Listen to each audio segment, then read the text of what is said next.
welcome to Solosaurus, a podcast about one-player board and card games. My name is Brandon Waite. And my name is Will Hedrick. And this is episode 58, where we are talking about building temples in an unpronounceable city, Teotihuacan.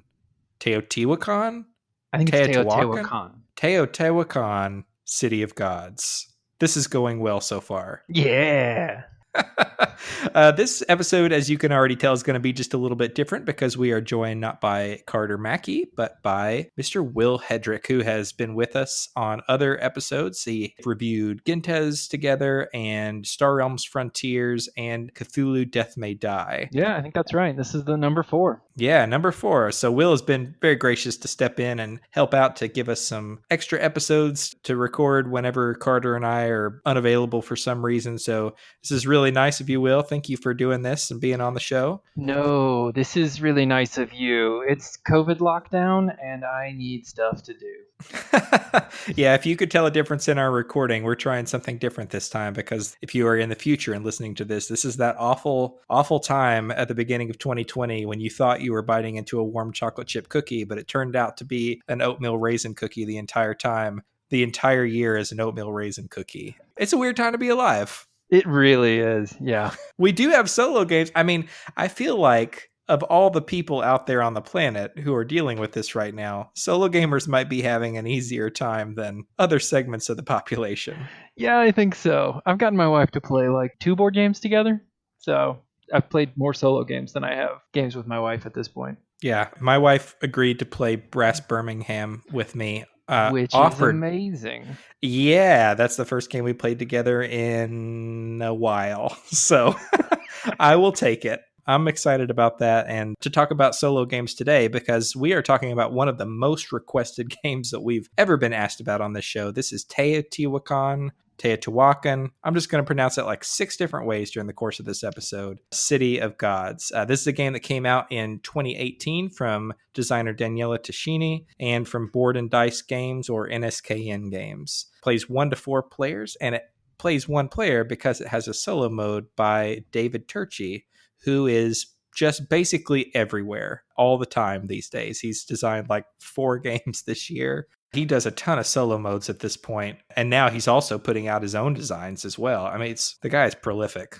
In Teotihuacan, players travel back in time to the greatest city in Mesoamerica, where they work together resources, advance technology, gain the favor of the gods, and build the Pyramid of the Sun, all by placing and moving worker dice, I should specify, around a central board. The player or the automa with the most points at the end of the game, which is at the end of the 3rd eclipse, is the winner of the game. And I should say here too, before we get into the episode, that this episode is brought to us by Stone Valley Games. Stone Valley has been just an outstanding partner for this show. They have hooked us up with review copies of games that we would not have been able to get through publishers. They have run giveaways for us. They've just been awesome to work with. And if you haven't checked them out yet to order games yourself, you definitely should.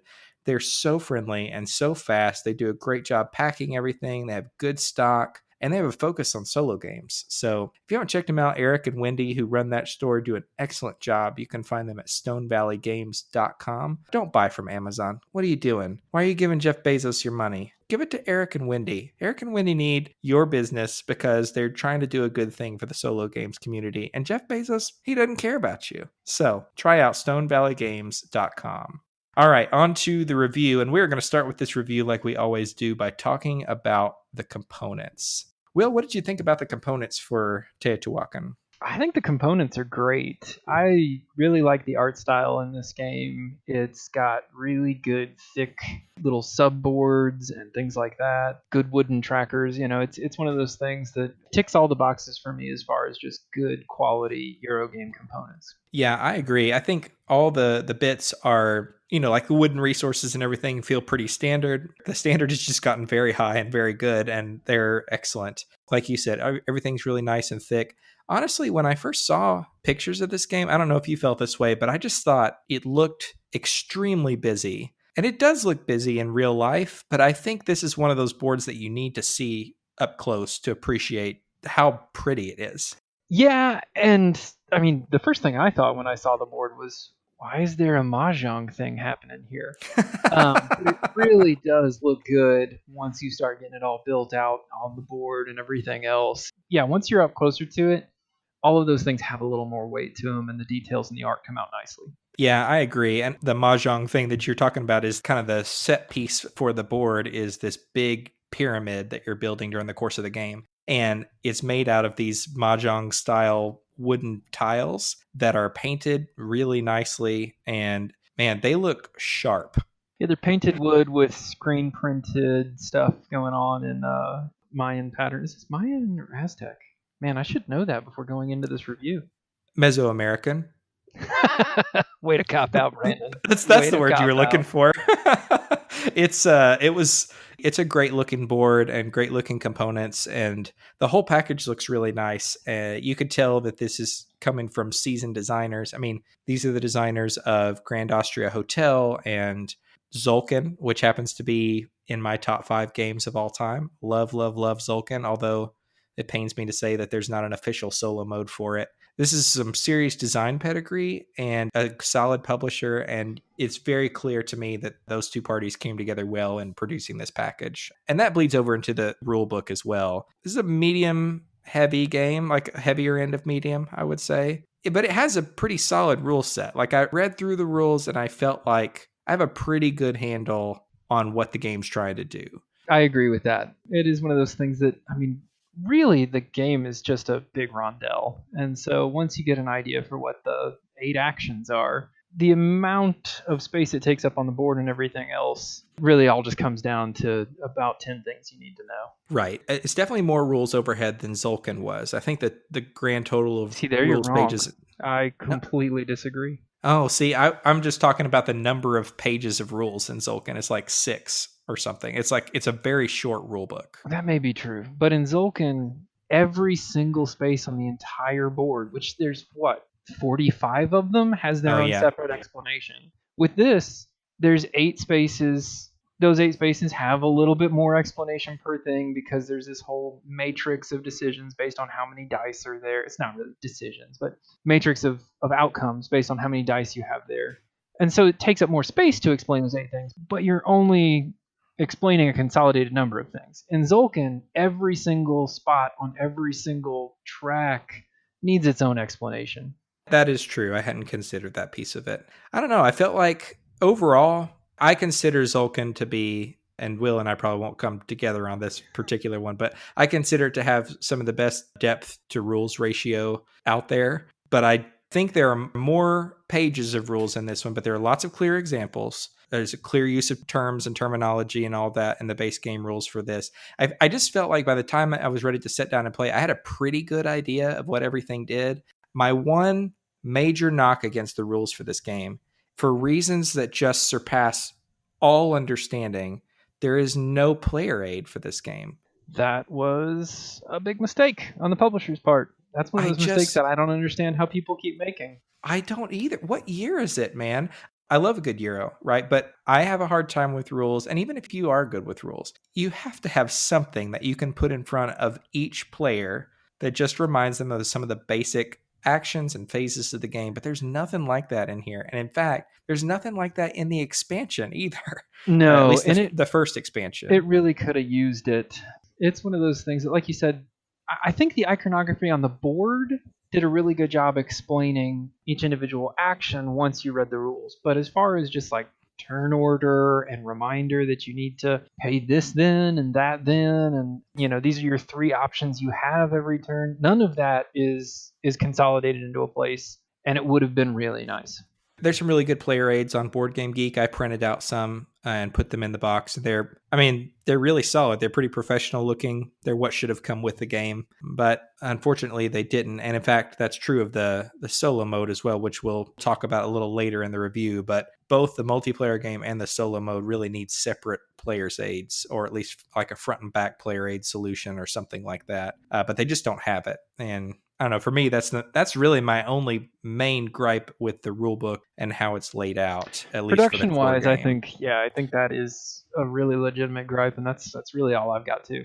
Otherwise, though, once you get through the rules, you sit down. The play of the game is this really interesting puzzle. Basically, what this game is, if you're not familiar with Teotihuacan at all, it's a rondel-based dice worker placement game. If you're not familiar with the term rondel, it just basically means it's a big circle. You go round and round it with the actions. I have not actually played that many rondel games, but the neat thing about a rondel is you're not just picking up your worker and placing it on a point on the board. You do actually have to travel. There's a spatial element to taking the actions that you want to take. And so on your turn, you're going to pick up one of these dice if you want to go ahead and take an action, and you can move it between 1 and 3 spaces. And I think, how many spaces are there total on the board? There's 8.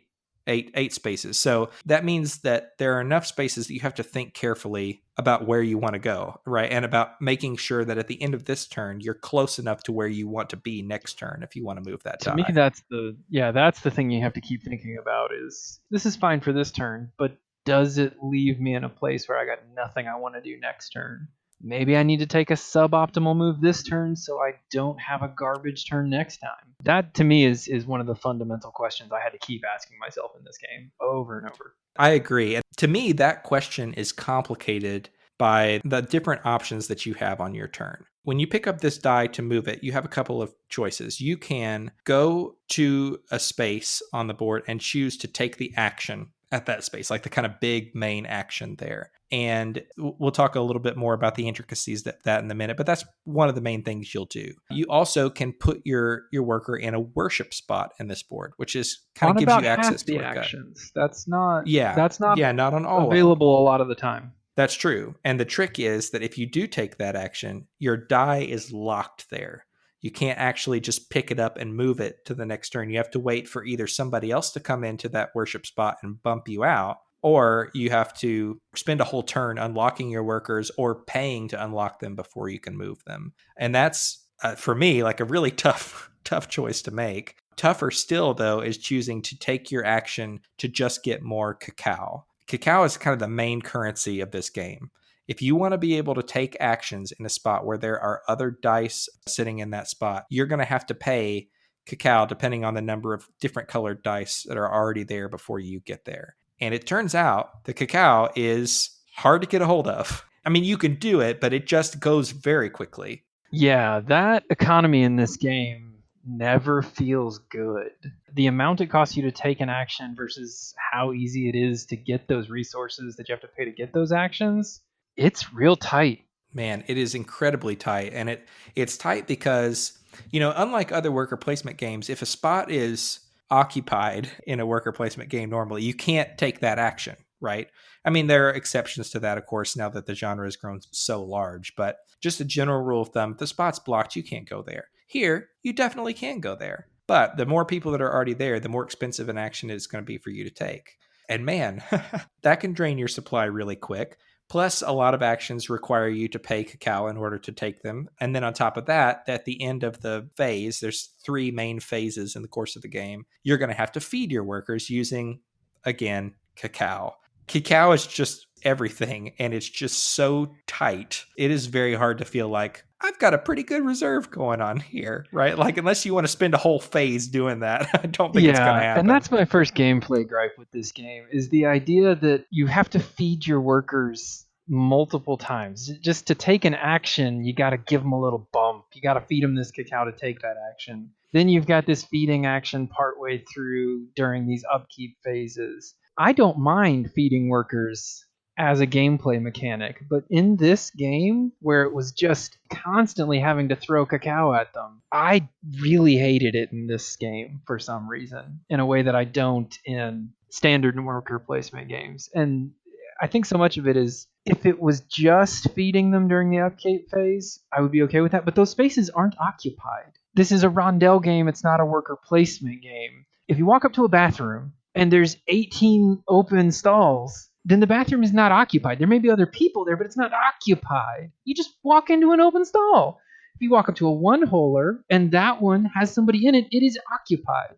This game, those spaces are not occupied. There are worship spaces that Brandon already mentioned, and those are occupied, and you have to pay to knock the people out of those, and that makes sense. You have to pay some cost to displace someone else. But in these other spaces, you're not displacing anybody. You're just draining your resources constantly. And see, I would push back on that just a little bit, because I do think that it presents the player with a really difficult problem to solve. Like it creates a lot of tension because you've got that choice on your turn of, choosing to take an action and pay that cacao. Or if you see there are a lot of people at that spot, you might say to yourself, like, okay, I don't have enough there. Maybe I'll go to this other spot where there are a lot of people and I'll use my turn to get cacao instead of taking an action that I really want. The part of me that still likes some things about old school Euros, older style Euros, and I think this kind of falls into that camp more than like the sandbox, you can have everything.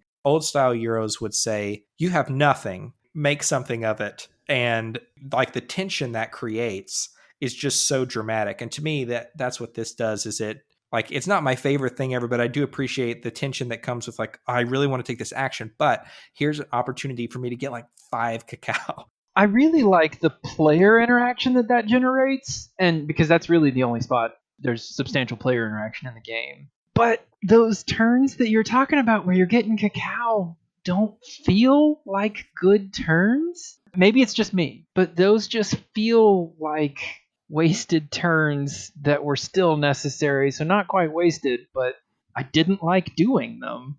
Yeah, I could see that. I think I feel like a simpleton enough that as long as you give me like 5 of a thing, then I'm happy. It doesn't matter if it's That's the magic like number. if It's you gotta hand be me 5.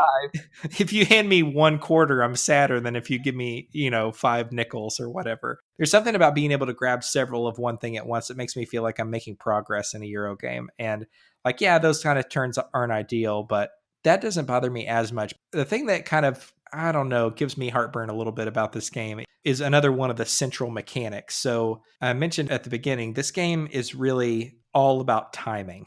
Timing is everything. Not only like timing how quickly you move around the board to make sure that you can get to where you want to go when you want to be there, but also timing how you can get your dice into the same spot at the same time. Because when you take one of these actions on the board, your reward for taking that action is dependent on 2 primary things. One is what level is your worker? As you're going around the board, as you take actions, most actions on the board, maybe all, I'd have to check on this, but most of them will allow you to move your die up 1 pip. Not all, because taking cacao doesn't make you level up a worker. Going to Oh, right. worship at a space doesn't make you level up a worker. And there is an option on the tech tree that doesn't make you. All the others do, but to me, one of the core things I had to learn strategy wise was how to move around the board without leveling up workers so that I could get my powerful workers to the places I wanted them to be. Right. Yeah, that is a tricky beast because what you can get from your action is dependent on the number of your dice in that spot when you take the action and then the level of those dice. So, in other words, if you have one level 1 die on the wood gathering resource space, You don't even get wood, you get a cacao. but when you get a second die there, then you're going to be able to take a more powerful version of that action. If you have all 3 there, then you're going to be able to take an even better version. And if all 3 of those are higher level, right, the higher level they are of each individual die, then the better the action. Because the strength of your action is dependent on, Your lowest strength die. yeah, Yeah. lowest strength die. That's the way to say it. That idea is really brilliant. I love Like, it. Yeah. oh man, the mental exercise that goes into just trying to figure out how do I maximize my actions is brutal. The downside to that is that means that a lot of your turns in this game are going to take an action with 1 die and getting a pittance for it. That's for sure. I think because I like that structure of getting all those people lined up and all that, I love the way that matrix kind of pays out based on having enough people there, having them to the right strength. I feel like that's puzzly enough. That's part of why I don't like paying the cacao to have to take that action. Because if I've gone through all the trouble to line this up and then I show up finally without enough cacao, all of my plans are just all of a sudden hosed. I suddenly have to scrap plans and try to stop earlier to get cacao, but maybe there's not a spot to take cacao anymore. And then I have to loop the entire board to actually make this happen. Yeah, to me, the core puzzle of just optimizing that matrix and its payouts, that's a good enough puzzle by itself. I love that part of the game. Oh man, that to me, I like it most of the time, but it's those turns when you're placing down a single die that's low level, and it's like you said, like you get a cacao for it, like And you were trying to spending get your wood. whole You don't even get what you wanted. right, you don't even get the thing you wanted. It just feels like you're waiting for the game to start. Waited this whole amount of time to take your turn, and then you get to do basically nothing on your turn. And the thing is, even me saying this, I'm also very aware of the fact that, I love Zulkin so much, but Zulkin is like, I don't know, 50% just waiting on your workers to get to where they want to go. But for some reason, the timing of putting workers on and taking them off in that game works for me in a way that this doesn't. Maybe it's just that my brain doesn't like the spatial puzzle and rejects it. I don't know. But I do appreciate the fact that timing piece is really, really interesting. Timing and space all come together for that. That's further complicated then by the fact that, you want your workers to level up. You want them to become more powerful, stronger workers. The But stronger they are, the more they get. Yeah. the more they get, except that when they hit 6, they ascend, right? Which really means that they die. Don't tell our listeners may be sensitive. Yeah, they're fine probably. They just go to college. Probably. That's right. That's what we say about our dog. Like one day, he's like 10 years old now. We just say that one day Ein's going to go to college because it's better than grappling with the alternative. Yeah, your workers go to college. And the nice thing about that is you do get a reward for it, like a pretty substantial reward. Yeah. And you've got kind of a buffet of options and you can pick which one you want. But it also means that worker goes back to a 1 and goes back onto the board in kind of the starting spot. And it's like, okay, now if I want that worker to be used, I have to level him back up again. And that is just hard for me. Yeah, that part of the game is really tricky, which is why I was talking about earlier. Keeping my workers from leveling up was part of the core gameplay loop for me succeeding in this game. Learning the pacing of when to not let your workers do an action that would let them level. But the other thing that is timing wise really intricate in what Brandon was just talking about with the workers ascending. When a worker ascends, it collapses the game timer for the whole game. Every time a worker ascends, the entire game gets a little shorter, and that is the most interesting part of the timing puzzle of the entire game because you don't know when other people are going to ascend workers. So you don't know when the current set of rounds is going to end. You have a guess. You can look around the board. You can make estimates, but you don't know if you actually have time to complete this whole strategy that you're working on over here before a scoring round takes place. And you gotta get stuff done before a scoring round takes place. Yeah, that is so tight and tension filled. It really, really good. It's stressful. I mean, don't get me wrong, it's quite stressful, but I mean, that's why we play Euro games, right? You want to be constricted. You may not think you do, but you do want to be constricted so that when you do manage to make everything come together at just that right moment, and you manage like maximum efficiency and immediately ascend yourself as a player, that's why you play a Euro. This game does produce those moments. And so all these timing pieces are so crucial and important, and they are the backdrop against which this entire game is taking place. The rest of the game is like pretty standard Euro fare in a lot of ways. You're going to be taking actions to get resources. You're going to be getting cacao and wood and gold and standard issue Euro stuff. You're going to be using resources to build buildings, like to build houses along the Avenue of the Dead, which will generate you more point at the end of the round. You will be able to build this pyramid in the middle of the board, which for me is like one of the cooler puzzles in the game, because when you take this pyramid building action, you pay resources. But I guess what makes it interesting for me is like a lot of Euro games, you build the building and then that gives you either like another worker spot for your workers, or I don't know, just points.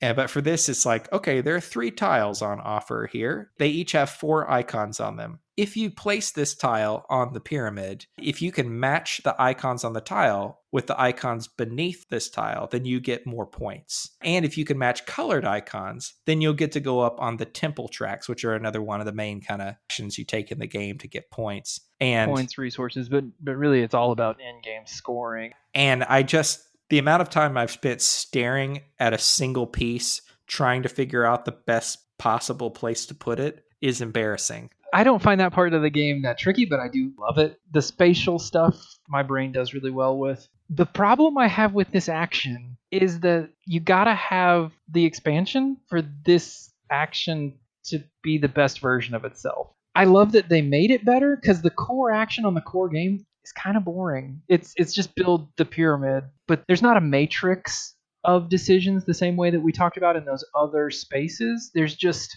get this many people here, this thing happens. So the power of your workers doesn't matter. The expansion adds a component that adds that matrix of decision making back in, where the power of your workers matters, the number of your workers there matters, and it makes that particular action potentially stronger if you play it right, but also potentially a little weaker. But it just makes it more interesting to do. And I think it's always a little disappointing when I gotta say, well, but the expansion fixes it, which is great news. But I hate having to say I like this because of the expansion. See, and I would say I like it as it is in the base game. It is just made better in the expansion for me. Like it's not I didn't like this part of the game before. It's just significantly better. I always liked it, but it always just felt like there was something a little off. But this action to me, it never felt bad, but it always just felt like it was missing something until I played the expansion version of it. Yeah, I could see that. I think we'll talk just briefly about the expansion here in just a minute. But I mean, if you like this game, you're gonna want to get the expansion. Like no questions. It adds a lot to the game.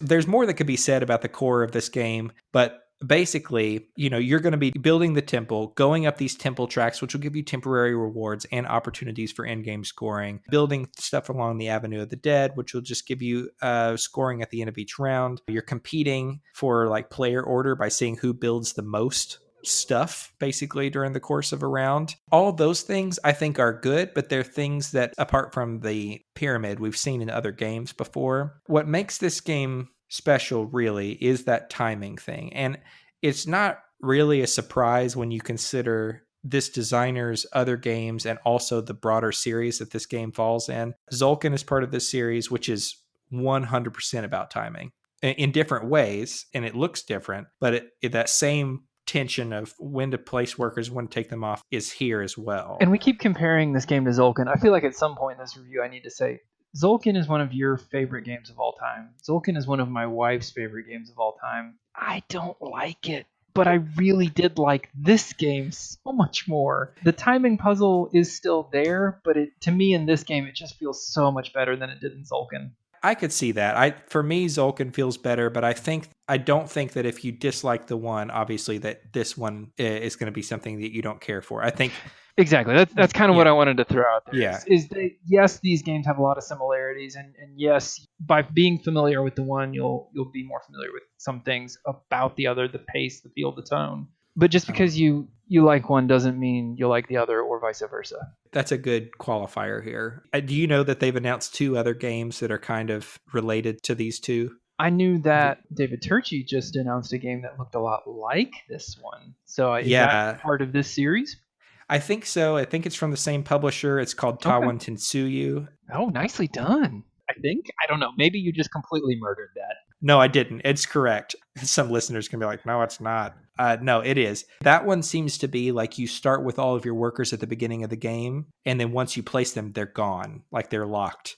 But cool. When you place workers adjacent to other workers you have, you get more powerful versions of the actions. I like that idea because I heard that and I thought, oh, it's the timing thing again. Like it's a matter of choosing when you want to place a worker somewhere else. And then they've got the other game, Tekenu, which is the Egyptian difficult to pronounce game, which has a big obelisk in the middle of the board. It's a dice placement game. And apparently like the sun moves during the day and casts a shadow over certain parts of the board. Oh. So taking actions in one part of the board when there's a shadow there earns you like negative reputation with the gods or something.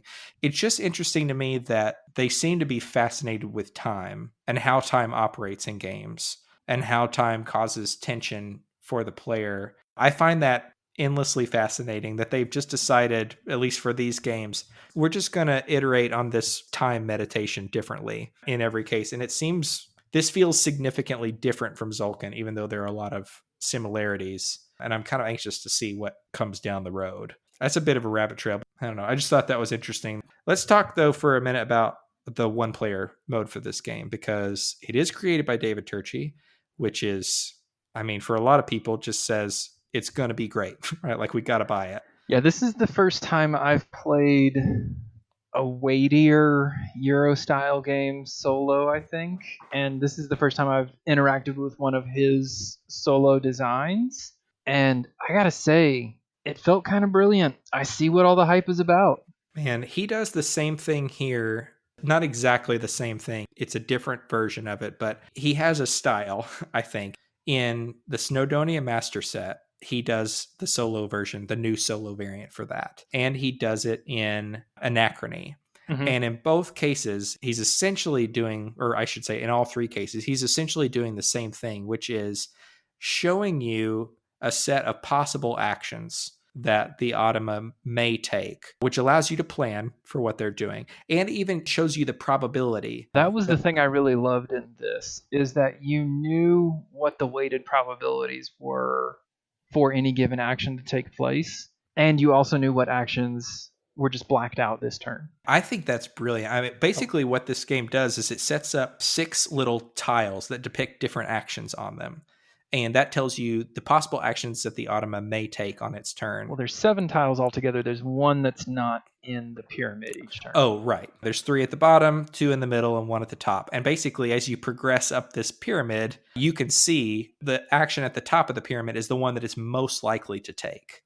Yeah, if you roll a 6, 7, or 8, it takes that top action, which statistically, those are the 3 most likely combinations of 2 dice rolling. And that's the only action that has 3 numbers that hit 2 and 3, 4 and 5. And then there's this triple up at the top. It's more likely that it's that tile than anything else. And as you descend down the pyramid, it becomes less and less likely. And I love that. I love it so much because it gives you the opportunity to plan. Like, you've got a pretty good idea of what they're going to do. But like playing with human players, you never know for sure. To me, this system, it has all of the satisfaction of being able to make some plans for what's coming next, but all of the drama of rolling the die to see what happens. Because it marries those two things, this does the best job of emulating playing with an actual person of any kind of solo approach that I've ever seen. I really, really love this. Yeah, this marriage of uncertainty and probability is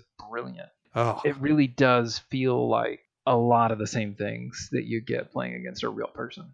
it does. And just like his other games, it is a competitive bot, but it doesn't feel unfair. At least to me, it feels like it does really well and it earns points quickly and everything. But I don't know. It's just solo modes are so tricky to develop because if they're too easy and a person does well on their first time, they don't have any reason to come back and play, right? But if they feel impossible and unfair, you're also not motivated to come and play. Yeah, and the other thing I thought was really smart in the manual for the solo mode was it gave a lot of different ways to slightly modulate the difficulty, make it a little easier, a little harder. If it was insurmountable, there were ways to knock it down a peg. I think that's so smart, and it's just really brilliantly implemented here. I also like that when the Automa takes an action, there are a couple of other tiles that tell you, hey, you need to swap out one of these tiles in the pyramid for this one that's kind of been sitting off to the side for a round. And it basically has you shift the tiles in there so that the longer a tile is in the order, basically the more likely it is to come up as a more probable action. Yeah, I really liked that system. It did seem like to me that the base level, that center tile, that tile was even less likely to get unlocked from that base layer than the one that had cycled completely out. As I was Yes. playing, I felt like that was, to me, the safest action for the next 2 or 3 turns, which I thought was interesting. It wasn't what I expected at first, but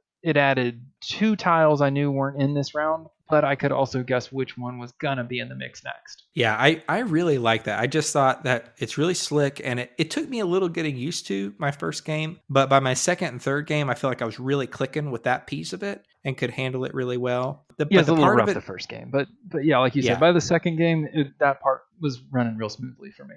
the part that I had a harder time with is that the iconography on these solo tiles does not accurately depict all the steps that you need to think through before you're taking this Automa's action. Yeah, what was on there wasn't bad, but it was severely lacking. They did not give you enough information. And what they were trying to do was keep them small and concise and clear. But what it meant was I had to reference the rules a lot. No, a lot, a lot. I had to print out a Board Game Geek player aid for the solo mode, which again, it should have had in the box. I believe that very strongly. And then eventually I was able to find, and I'll see if I can find the link to it again to share in the show notes of this episode, but I was able to find a online, like a web app version Oh, nice. of the AI.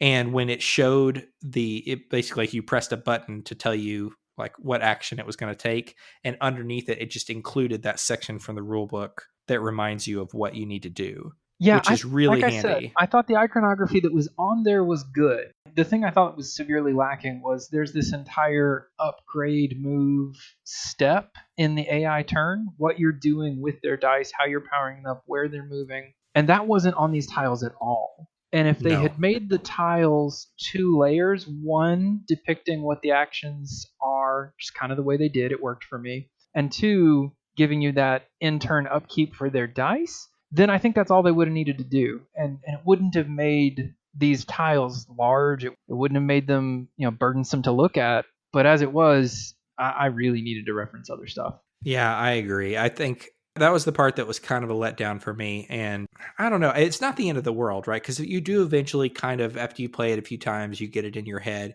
But like, if you're anything like me, I get out a solo game, I play it, I don't know, 4 or 5 times in a row, then pack it away. And I may not come back to it for 6 months. In that amount of time, I have forgotten everything about the solo mode. I'm going to have to go back. I don't retain rules well anyway, but that means I have to kind of relearn all the nuances of this and remind myself, like, oh, yeah, that's right. I do need to do this with the die instead. I just wish that could have been on something, portable, very easy to look at and manage during the course of the game. That would have really, really improved the solo experience for me. Yeah, I agree. But But the overall, core solo experience was just so brilliant. it's so brilliant. I've had mixed feelings about other David Turczi solo modes in the past. I think sometimes he can overthink it a bit and try too hard to make it replicate the human experience, when it's like sometimes you just need to strip out some of the smarts and make it simpler to manage so that people are more likely to play it. And that's just my taste. But I think that people want that more than they realize. But in this particular case, man, that core piece is just that's what I want designers to go after. That perfect mix of planning and drama. So the solo mode for this is overall really good. It just has a learning curve, and you just have to know there will be some flipping back and forth, and you may need to either use the web app or get a really good player aid. I mean, Board Game Geek users are inventive. They exist. You just have to go print them off. I guess the only other thing to talk about really is the expansion for this. Since I sent this to you, I think there's been another expansion released. Oh, has it really? Yeah, Yeah, I this is heard the almost nothing worst about named it. expansion ever that I have. The late Preclassic period? Man, that gets my engines going, Does it? Okay. No, and not at all. I hate this name. But it's basically what I really, really wanted this game to add. In Zulkin, and I keep referencing this because I love it so much. Well, hopefully they'll do like a 10th anniversary edition of this in a couple of years, and we can cover it, the brand new fancy Kickstarter edition that they inevitably produce with a David Turczi solo mode built in. But it released this expansion that added like lots of ways to punish yourself if you wanted to for not getting stuff done, which was awful. But it also added player powers, asymmetric player powers. And for me, that opened Zulkin up in just this awesome way because the game was so tight that it gave you just a little bit of room to breathe. This does the same thing, only it adds so many more player powers. I didn't mess with those in this game. Part of it is I like it when a player power just makes me better. And I know this is a personal flaw, but with player powers, I like it when it's just like, oh, okay, I'm just better at this thing. But these player powers are like, oh no, you're really good at this thing. You're also really bad at this other thing. And so it feels like they did it to balance it so that if somebody didn't want a player power, you could just, some people have them, some people don't. Okay, that's great. And I like that in concept. I just want to be better. No, I'm with that would be my one knock against it because the Zulkin player powers just made you better. And I loved that. I want to say Daniela Tashini was involved in the Voyages of Marco Polo as well. I think he was one of the main designers on that. And I don't like that game at all. But I do love the player powers because they're wild. They just feel game breaking. This is that other approach that's like you said, the Caverna approach, which is like you're good at some things and bad at some things. And I would always prefer for the you're bad at some things to not be there. I rationalize it by thinking, well, it just further focuses me, right? Like if I know I'm good at some things, I'm going to play to those strengths and I'm going to avoid like the plague my weaknesses if I can. But this thing is like sometimes you just can't really. But asymmetric player powers are probably my favorite thing to see in a game, period.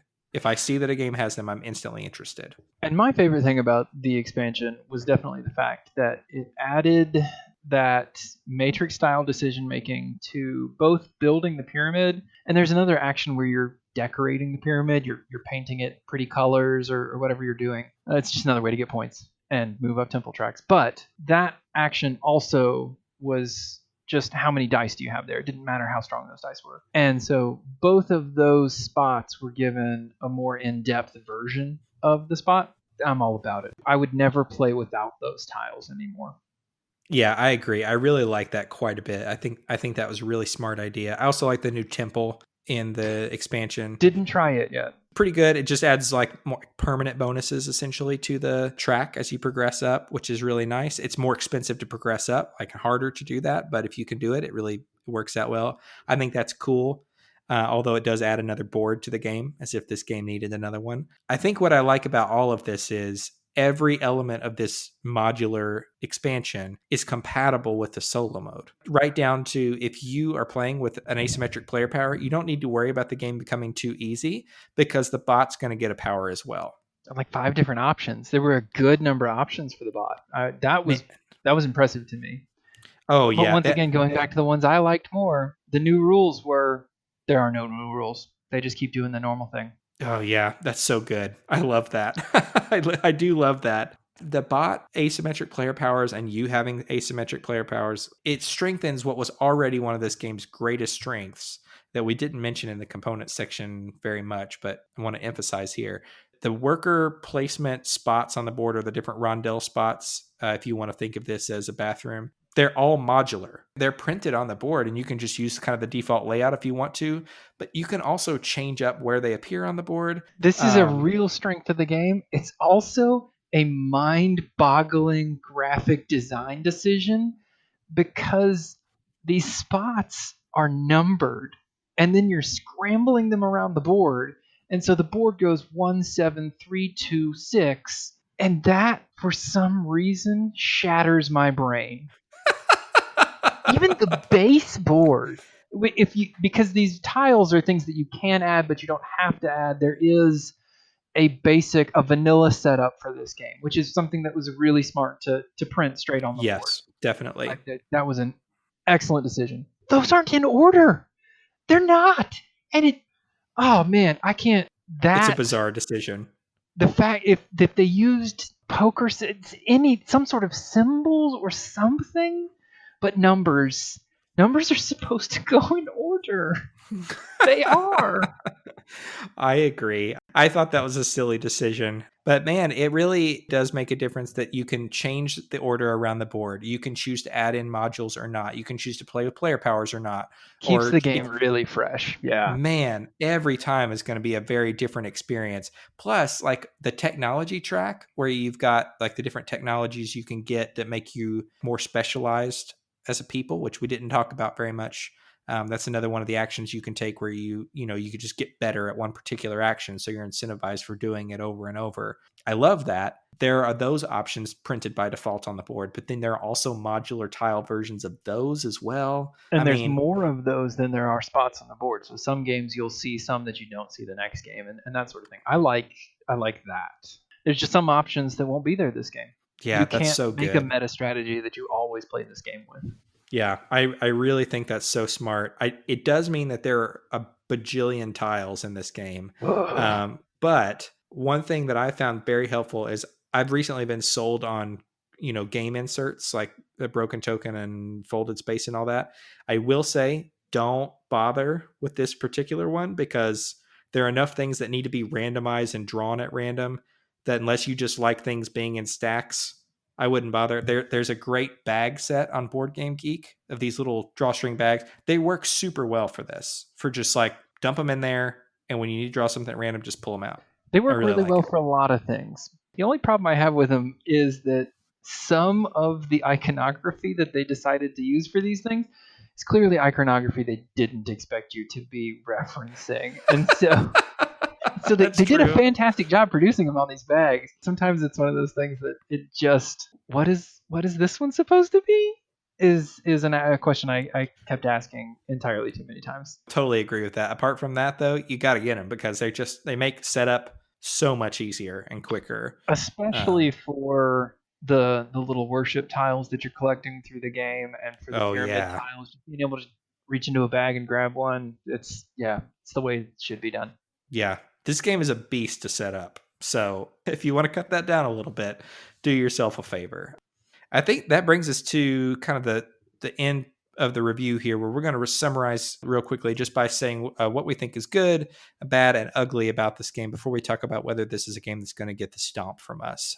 Now, starting with the good, first thing I want to say here is, on like kind of a shallow level, really solid production. I like the Absolutely, production of this quite a bit. that matters to me. Oh man, it matters to me more and more. If a game is great but it looks ugly, I don't want to get it off my shelf. I've got other things to play that entice me with their sexiness. This game is good to look at, fun to play with. On top of that, the thing I like about this game the most is that central timing puzzle or series of timing puzzles, and the way that the timing of one thing affects the timing of the other. Like, they're all so intertwined and they create really, really, really good tension. Absolutely, the core puzzle of this game is one that is compelling to me. And it's one of those things that, I mean, if that doesn't work, then the game doesn't work. And I think that's why I don't like Zolkin. For some reason, that core puzzle, I just don't get along with it. I think it's smart, but I don't enjoy it. Yeah. This one I enjoy. Yeah, I agree. I think this is a really solid puzzle.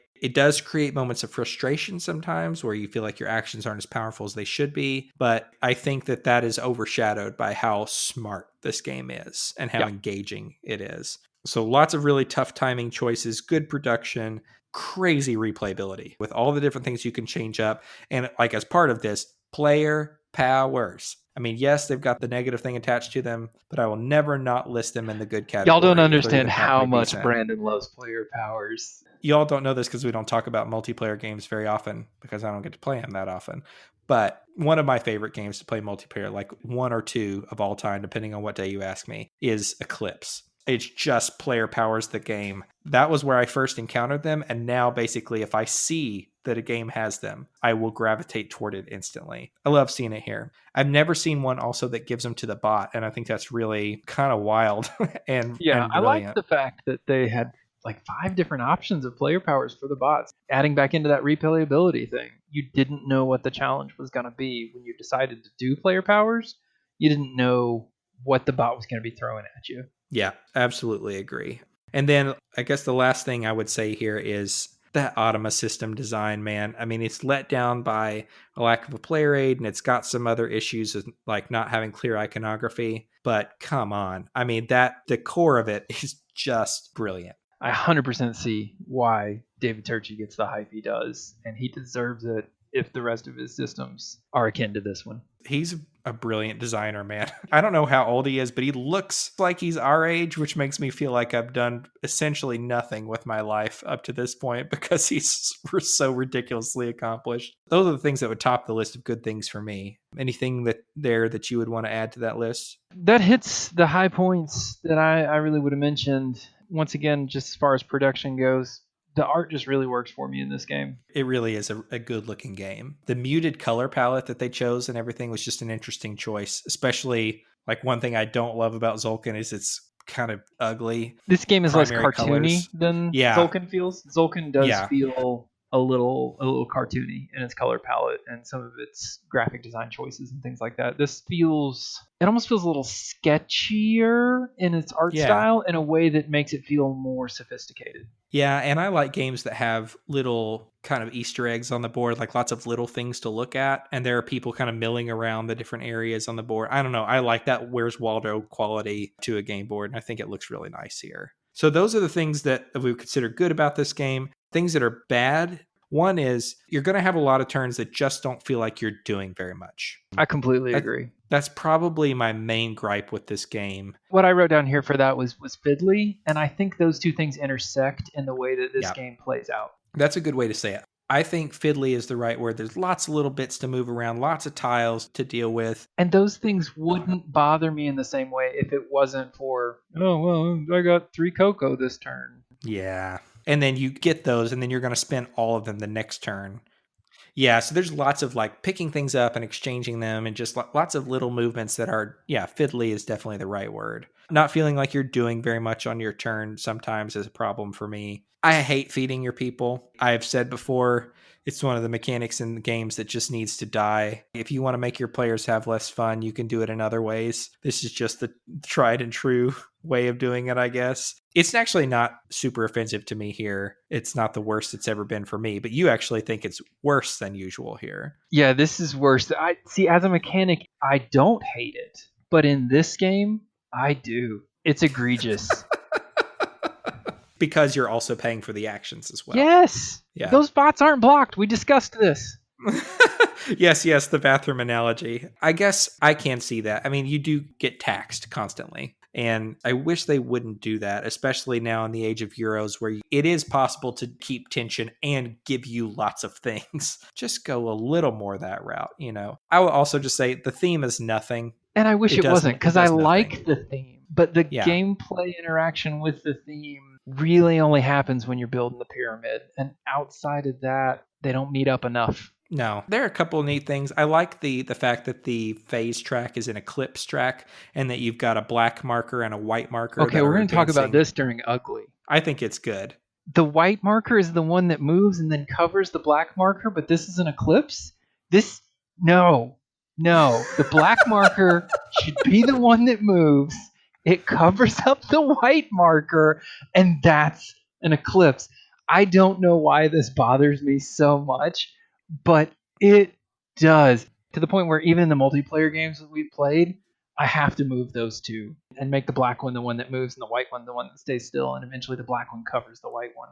No judgment here, man. I've complained enough about box size and depth over the years that I don't get to give anybody a hard time about their things. No, I get it. Everybody has their own thing. Well, I don't actually have any other things that I would consider bad for this game. No. I do have one ugly thing, and it's the lack of player aids. Listen, this game was produced in 2018. It needs a player aid. I just cannot wrap my head around what they were thinking, but you gotta put player aid in your games, and it cannot be the back page of the rulebook. I echo that, but I have another one for this game, and it's this mind-boggling graphic decision choice on the board.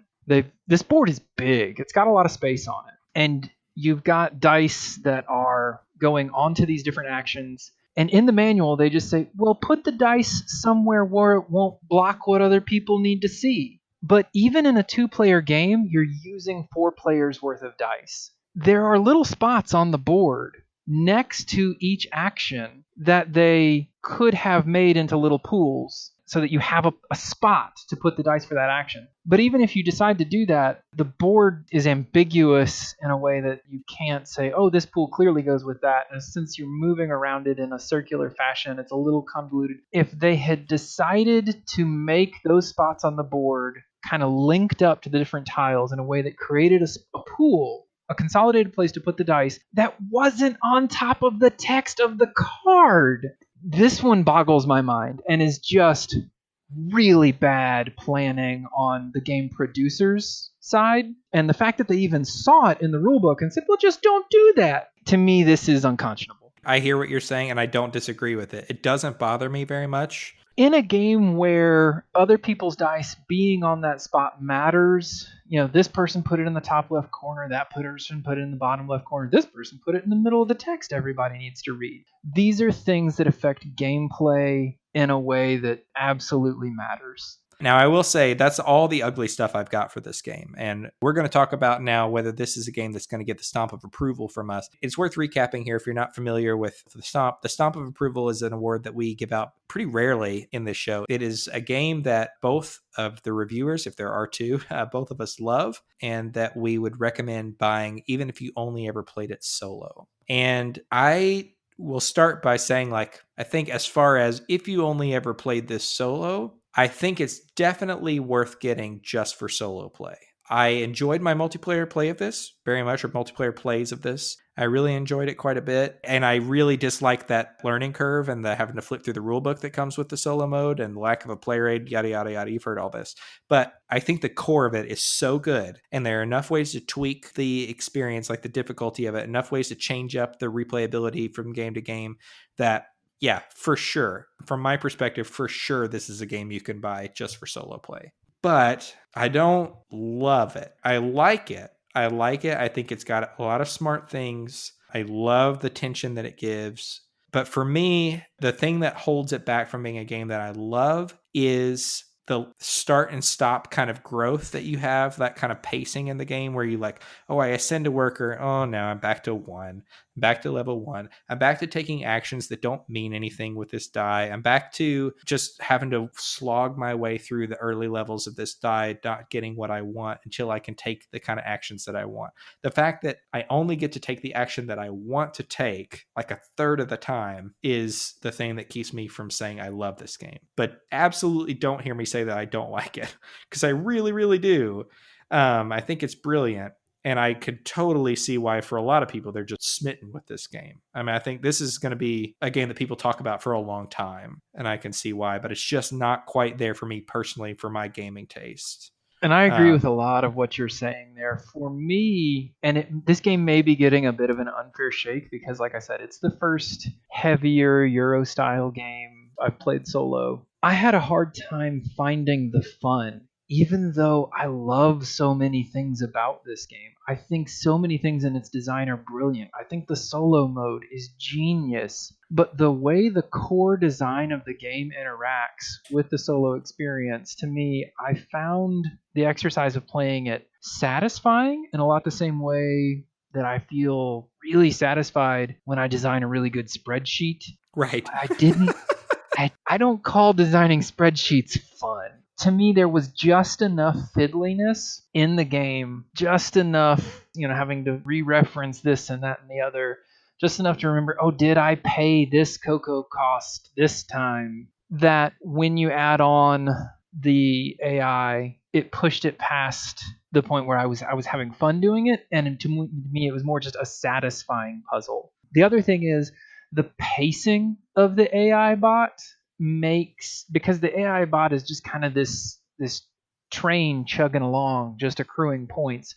And like Brandon said earlier, not in what feels in an unfair way, but it makes it feel a lot worse when you're having a bad turn. When you're playing this game with other people and you do nothing on a turn, that's kind of fine because they're also doing nothing on a lot of their turns. But when the That's a good point. When the bot's just trucking, and it makes those turns where you don't really do anything feel worse in a way that, like Brandon said, if you never played it multiplayer, you wouldn't have that feeling. But if you were going to play it both, I think it makes the solo mode feel a little worse than it rationally maybe should. It's more of a feeling thing. And so to me, I think this game is so smart. I think there are so many things in here that I like, and I really enjoy playing it multiplayer, but it wasn't fun enough that I'm going to be revisiting it solo. I absolutely would revisit this solo, and I think it's a brilliant solo game. The thing about the AI moving forward like that, it doesn't exacerbate the problem enough for me to notice it. I just feel bad that I'm not doing the thing that I want to do. It doesn't make it too much worse for me that the solo AI is just moving forward. To me, it's the sort of thing where when there's other people that are also doing bad, I don't feel bad about doing Sure. bad. It's not that the solo mode is doing well, it's that there aren't other people who are also accomplishing nothing on some of their turns. Like I said, it just changes the feeling of the pacing to me in a completely irrational way, but it's meaningful to me. No, I get that. It's worth saying, okay, so this is not going to be a game that gets the stomp from us. It's not a game that both of us love and recommend only for solo play. Although I will say I recommend it even if you only ever play it solo. For what it's worth, just to help like peel back the curtain a little bit into how we make decisions about what games to keep or why we like a thing or why we don't, or whether you should even consider the things that we're griping about when you make a purchase. One of the reasons that I wanted to start the show in the first place is I just have been troubled by the rate at which people buy games and the lack of play that each individual game gets. It kind of boggles the mind for me. And I think the term shelf of shame is to describe your unplayed games is a sad one, not only because they exist, but also because you feel bad about things that you've purchased that are supposed to give you enjoyment. We started this show to help people think more critically about their purchases. And I think sometimes that helps to hear somebody else just talk out loud about what works and doesn't work for them. And then as you get to know their taste, you can say, okay, well, this thing that they care deeply about, it makes no sense to me at all, right? So like, understand you won't have problems with a lot of the things that we're talking about here. And it's also worth hearing me say again, I do really like this game. One other thing that I've come to find out about myself, and this may be true for you as well, is I heard somebody say one time, avoid buying games that have themes that are similar to games that you already have and love. Because if you have two games with the same theme, and you're looking for a game on your shelf, it's usually the theme or the artwork that speaks to you first. It's not your memory of the mechanics of that game. It's like theme, artwork, and memories I have tied up with this game, or nostalgia, if you want to call it that. When I look at this game sitting on my shelf next to Zolkin, Zolkin does not have an official solo mode, but the themes are similar on purpose. I find myself when I'm playing this thinking, man, I really wish I could be playing Zolkin. There's something about this game that is forever second fiddle to me, to this game that I really like. And like I said, this may not apply to you at all, but consider whether this is something that would impact your desire to play a game or not. It's the sort of thing that I've tried to make a habit out of avoiding when I make a game purchase. If I've already got a game that's very similar in theme, like this is why I didn't kickstart On Mars from Vita Lacerda when it went up. I love Vita Lacerda, but the chances of me liking On Mars more than I like Terraforming Mars are pretty slim. It doesn't matter that mechanically they're not the same at all. For me, it's just a thing like, well, I want to play a Mars game. I like this Mars game better, though. You would rarely choose to play your second choice. So for what it's worth, if you want to just like a peek behind the curtain, that is one thing that I consider when I'm buying games. And for me, that's part of what's had me in recent months going like, I do really like that game. I just don't want to play it as often as I wish I did. So there you go. That's our opinion on Teotihuacan. This is not a game that's going to get the stamp of approval from us, but also really, really good game. And that's all we've got for this episode, folks. First thing that we want to say to you is if you have not gone to stonevalleygames.com and bought yourself a game, what are you doing? You've been staying at home. You've been avoiding going into public. You deserve this, right? Now think critically about your purchase. We just talked about this, but then also buy something. Go to stonevalleygames.com and buy a game from Eric and Wendy and support them during this difficult time. Also, if you haven't yet gone to check out the Dice Tower Network, you can go to dicetower.com and find a whole host of other shows about board games, people whose opinions, for some reason, don't line up exactly with ours. It's fine, whatever. You can still find them and like them if you want to. They can be your second or third favorite podcast. Go to dicetower.com to find out more about those shows. You can also find us on Facebook and Instagram. You can see mediocre, poorly framed pictures that I take of board games at night with my bright overhead light and the glare spots and the whole 9 yards. I don't want to oversell it, but it's really exciting. You can find us on Instagram at Solosaurus Podcast. Also, if you're on Board Game Geek, and of course you are because you're listening to a podcast about a very niche portion of the board gaming hobby, you're going to want to go on there and look for our micro badge. We have this really cool yellow and purple dinosaur that you can get on your profile. It costs 8 Geek Gold, but if you don't have 8 Geek Gold because the economy for Geek Gold at Board Game Geek is ridiculously tight, you can send me a message and I'll be more than happy to spot you the Geek Gold that you need to get this for yourself. All right, folks, that's all we've got for this episode. Until next time, my name is Brandon Waite. And my name is Will Hedrick. And this is Solosaurus.